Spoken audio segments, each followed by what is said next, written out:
Hi, ako nga pala si King. Matalino ako pero tamad ako. Ito nga pala ang story ng The Greatest Love ko.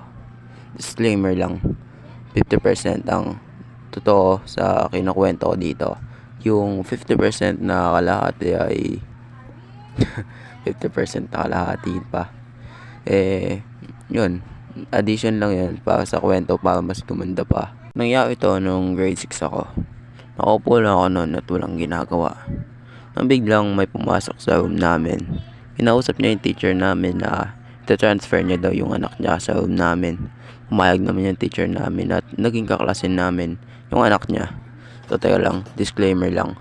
Nasa highest section kami noon or nasa pinakamatalinong section kami noon kaya siguro swerte na lang na nakapunta siya doon kasi nga puno na yung ibang classroom so sa amin lang siya napunta. Kaya yun, tuloy natin yung kwento, no. Kinabukasan nung pumasok siya sa room ay nalabat first sight ang putik. Pinalapit nga siya ng teacher namin sa harapan para mag-introduce sa lahat.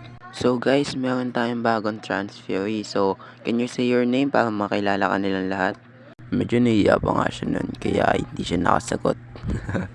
Medyo shy pa siya, pero his name is Queen. So, umpo ka na doon. Make some friends Kung siyang aawayan, magsumpo ka sa akin kapag inaway ka nila. Queen lang talaga ang pangalan niya, pero Queen yung tawag sa kanya. Umupo na nga siya, at napunta nga siya sa parehong table kung saan ako nakaupo. So guys, sasabihin ko nga lang, no, ito nga yung panahon ng pagiging cold ko dahil sa leukemia ako. Pero syempre, minsan hindi naman ako cold sa lahat. Sa science class nga ay pinagawa kami ng project at naging kasama ko siya. Pinagawa kami noon sa labas. Habang nasa labas nga kami ay sabi sa akin ng tropa ko, "Uy, King at Queen, no? Ay, uy, kagi ka, tumahimik ka nga. Ay." 40 minutes nga ang nakalipas ay natapos na rin namin at pumasok na kami sa loob. Umuwi na din ako pagkatapos nun.